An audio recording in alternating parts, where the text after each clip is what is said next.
You are not focusing on your catching specific development near enough out of season, which tells me that you are definitely not focusing on it in season.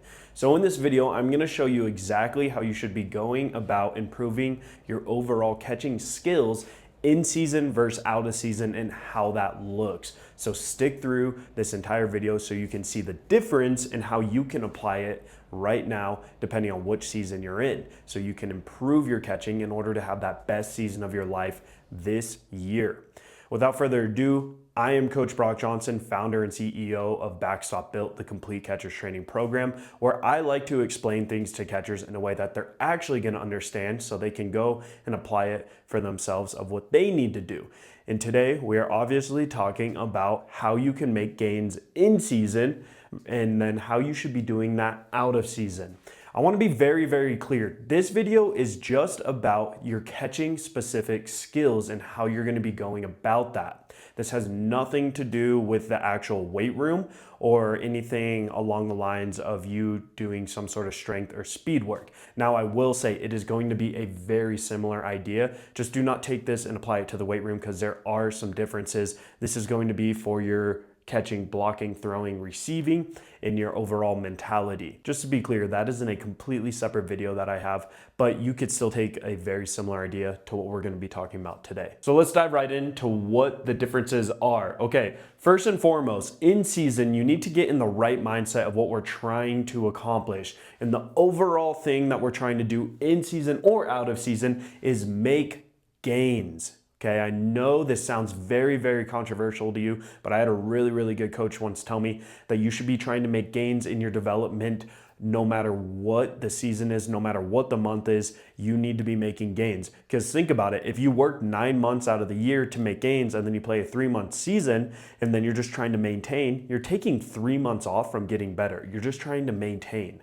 And most of you guys are not where you want to be out of season. So why would you be trying to maintain some place that you don't even want to be right now? We're always trying to make gains and you can do that in season. So I'm going to give you a framework that I learned from the Texas Rangers. I was once a bullpen catcher for them for a season and it was absolutely awesome. And I was learning from their catching coaches and what their catchers were doing and I was able to work in with them. And one of the biggest things I saw is that for any of those catchers' deficiencies ramping up for the season, what they would do, and they also told me this for in season, what they do in between actual games, they focus with a coach specified for each catcher of what they need to work on that was bad from the game before. Okay, so let's say a catcher had a few pass balls, did not have a good feel for blocking in a right knee down stance to his left side. They're gonna go over the game tape and then they're gonna work on that in practice leading up to that game or early work at the field because you're usually playing so much games in pro ball. But they're going to attack that head on and then they'll maintain and backfill with anything that that catcher wants to maintain. Maybe that same catcher has a really good throwdown pop time. We don't want to mess with that too much, but we want to make sure that that skill is being sharpened and maximized to its ability. So refine the stuff we're already good at and double down on the things we need to work on. That's how these guys have the best seasons from game to game. Game to game is where the magic is made, and then in their pregame routine to reflect what they're trying to prepare for, but overall what they're also trying to work on. So in season, you have to think that you need to take the approach of we just need to be smarter and we need to still make gains when we can.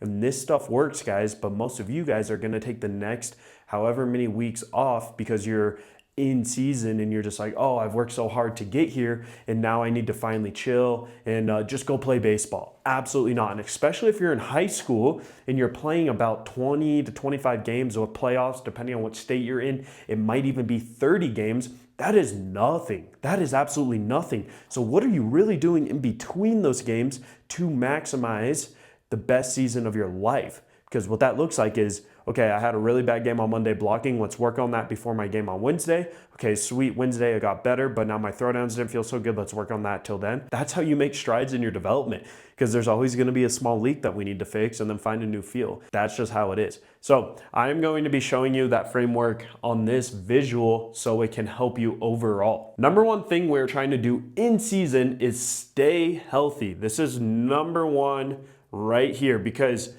It doesn't matter if we have the best offseason on the planet. It doesn't matter if we are the strongest looking dude, have the best nutrition, whatever. If we can't stay healthy to catch more games behind the plate, it's all for nothing.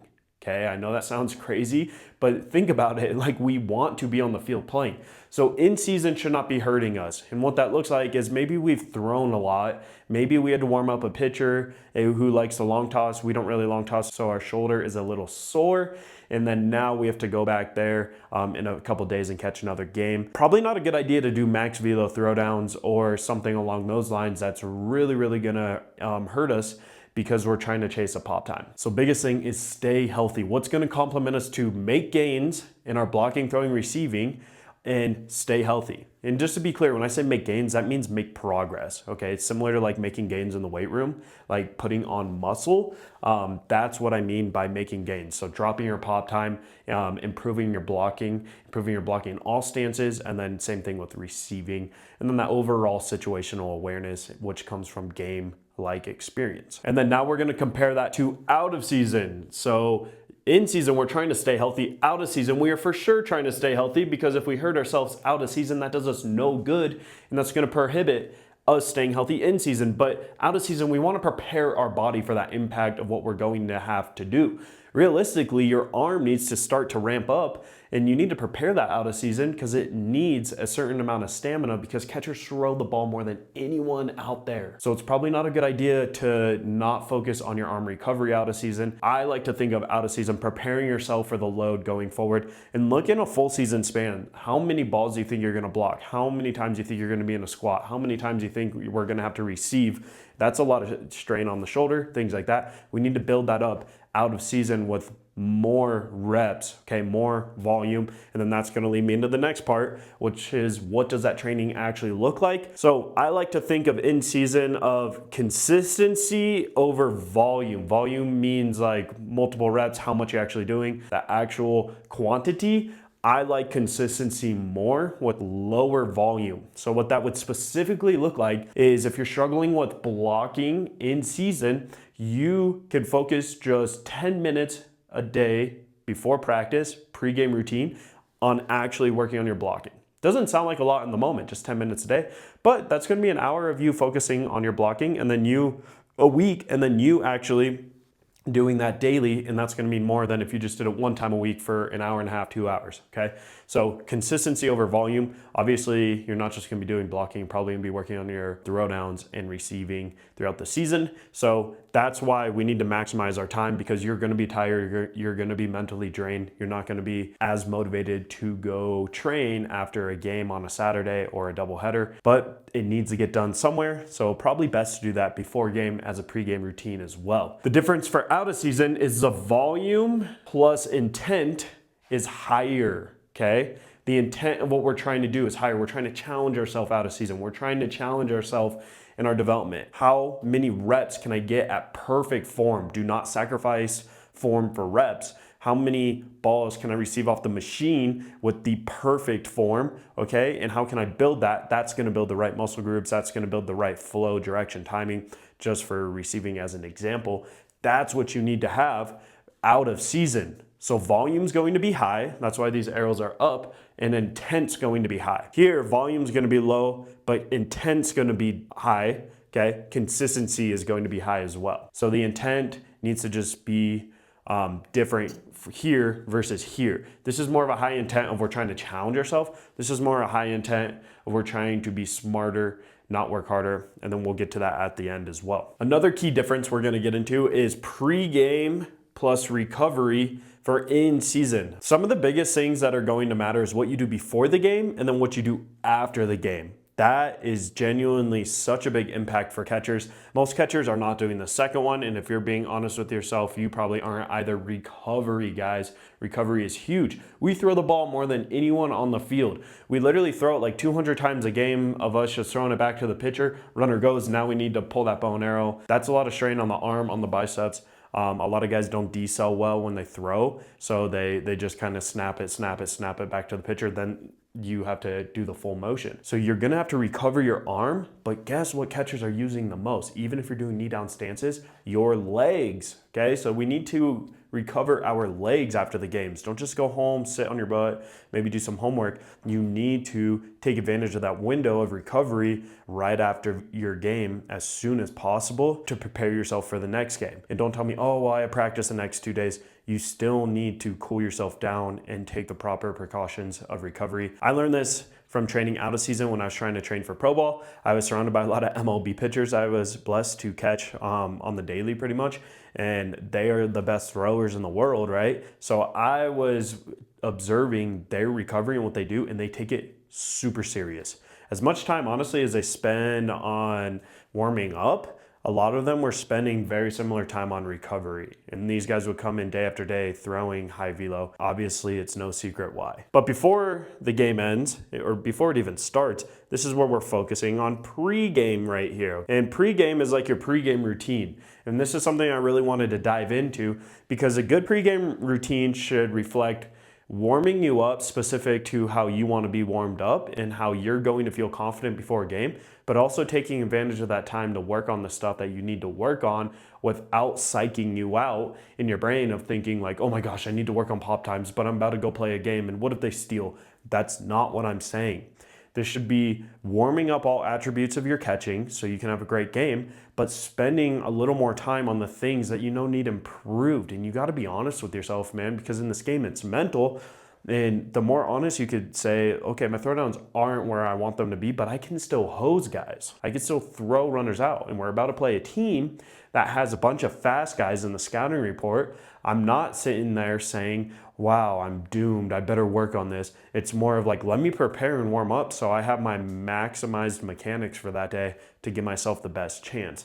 That's a way healthier mindset, okay? But you need to work on this stuff pregame. I think a good pregame routine, in my opinion, should take 10 to 20 minutes. Find a pitcher who's not throwing that day or a coach who's willing to invest in you, have him throw to you. Don't spend too much time torturing yourself pregame, but literally what you do want to do 100% is spend time actually going through the motion and treating that like a training day for your catching. It's just going to be lower volume but high intent because you're going into a game. So this should arguably be your most serious training you ever do because you're about to go into a game.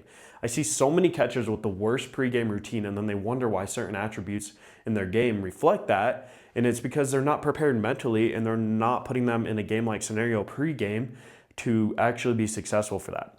Now, to be very clear, be careful. Do not break down your mechanics pregame. Do not try something new, nothing like that. No, this is where we are trying to get reps at what we are feeling that day and where our mechanics are, so you got to roll with it.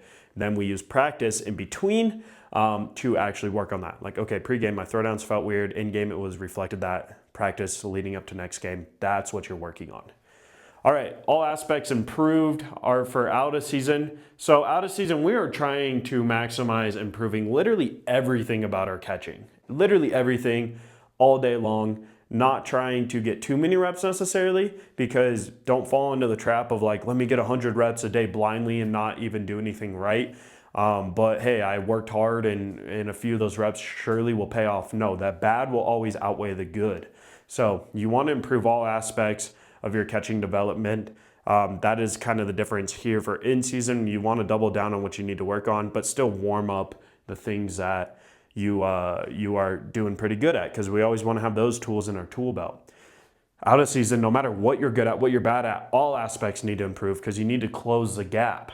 And I made another YouTube video on that called How to Close the Gap as a Catcher to Get to the Next Level. And what that pretty much is let's say your receiving's here, your blocking's here, and your throwing's here. Like your throwing's really, really, really good. The issue with that is you're going to be judged based off of what you do the worst. So right now you would have a pretty big gap. That's not a good thing. Even though your throwing's at a 10 out of 10, your blocking's at a 3 out of 10, and then your receiving's at a 5 out of 10. Why that's an issue is that's arguably going to make you look worse by having your receiving so good, because it's going to show that you're really good at this and you're really bad at this. Versus honestly, if you were at a 5 out of 10 on all attributes, it actually wouldn't look as bad. I know that sounds crazy to say. So in this scenario, we want to double down on improving this, but we need to catch these up and focus on these as much as we can. That's what out of season is for. Next part is going to be making gains is our in-season mindset. Again, what I said in the very beginning of this video is we want to make gains. We want to make progress no matter what. Guess what? For out of season, we want to do the same thing, guys. We're making gains no matter what all the time.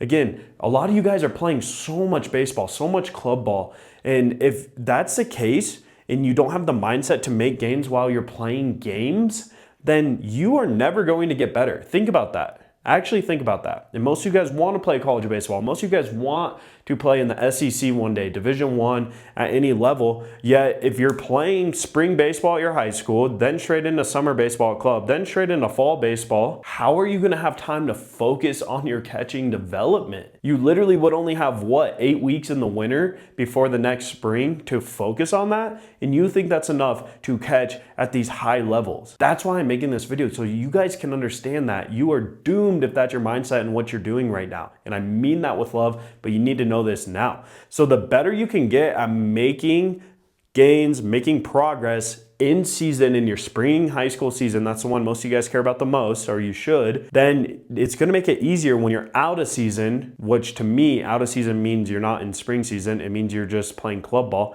Yes, you're traveling. Yes, you have games, but you need to be training in that and then using those games as a reference point of what's working in your training development. So make gains always. Do not take a time off. If you're watching this video and you're like, oh, well, I don't even focus on my catching near as much as I should, then that is a big problem, and that's your biggest problem holding you back. And if you're not doing it all year round as close to every day as possible, then that's a huge problem, because you probably focus on your hitting that much, but why in your catching do you not, when you're going to be viewed as a catcher before you ever will as a hitter? So the next in-season part that's super, super crucial is when you're playing in-game, you get real game film and you get real game stats week to week, game to game. Be careful checking stats. I actually never check stats the entire season, and I wish I did a little more. I know that sounds different, but I ran away from where I was and I just went out there and played, which is cool. But as you get up to higher levels, your batting average will be on a scoreboard, you know, things like that. And then if you look up and see it for the first time and it's not what you like, that's going to affect you. So it's good to know where you're at. Just be real, okay? Just know this is a hard game. So in season, why it's beautiful, and this is why I tell players to work with me in season especially, is because you have game film. So I can see exactly what you're doing from game to game, okay? Not just, hey coach, I think my blocking's really good. It's like, all right, I see what you're doing in game. You're actually missing this mechanically. And same with your receiving. You can't cheat what's actually happening with game film. So that's what's amazing, and then stats will back that up. If you're saying my throwdowns are amazing, they feel great, I throw a 1.9, but your stats say you've only thrown out 3 runners out of 15 attempts, arguably it's probably not just the pitcher being slow. There's an issue there. Out of season's different. You can go off of last year's game film, but you're gonna have to use metrics in out of season, which you would be using metrics in season as well, but since you have stats and game film, that's gonna be the focus. Out of season, you don't have that necessarily. Club ball, you will have some game film, but not everyone's playing club ball all year round, especially if you're doing other sports. So you're gonna have to go off of catching specific metrics, so tracking that, and then you're gonna have practice film. So just like, let me go out, do some throwdowns with my buddies, see what those look like right now. And then that's what you're gonna have to rely on. So it's not bad, but it's not as good as getting live game film, man. This is how, again, what I learned with the Rangers and why they were so successful with those catchers, and it blew my mind. The last part I want to talk about is working smarter, okay? Work smarter in season. We want to maximize the time we have with the intent we have, which could be low if you're playing a lot of games. You're not going to be super motivated to train. And then that is going to reflect with what our season looks like and how to have that best season of your life, because it's going to determine our development. So you got to work smarter. You got to take the time and think, what do I have time for today? What do I have intent for? Is my recovery good? How does my body feel? I still need to get it in. So what do those drills look like? Maybe not max blocking off of a machine, maybe doing some rolls, going back to the basics, make sure you have those cues and fundamentals for the next game, get your work in, get out of there, go home, rest. That's what I like to think, okay? I like out of season being work smarter plus harder, all right? We want to work smart in our off season. I think too many of you guys misunderstand what the off season is for development wise, and you just work hard. You just say, I work hard, I just go out there, I grind. That doesn't guarantee anything. The bar no longer against your competition is just working harder than them. It's working harder at the right stuff. So identifying what you actually need to do and being able to do that is what you need in order to actually maximize out of season training. And then you can double down on that with a hard work ethic once you determine that. That's exactly how I work with players every single day inside my program. And that's one thing that if you have no clue how to do that in season or out of season, and you have no clue how to evaluate your mechanics, which most of you guys don't because you're a high school or college or middle school catcher, you're not a high-level catching coach, so stop trying to act like you know how to evaluate yourself. Trust me, I learned that lesson myself. It left me spinning my wheels the harder I worked because I wasn't doing the right stuff. I had no catching coach. I built a cage in my backyard just so I could get as many reps as I could, and I really wish I seeked out a coach instead of acting like I knew it all about my catching. So if you actually want help with this stuff and you want a plan and real evaluation to show you what to do in season and out of season, go ahead and click the link in my description. It'll take you straight to a page that's going to show you exactly how I help catchers. And then you can book a free call with me so I can evaluate your mechanics where they are right now. It just requires you and your parents.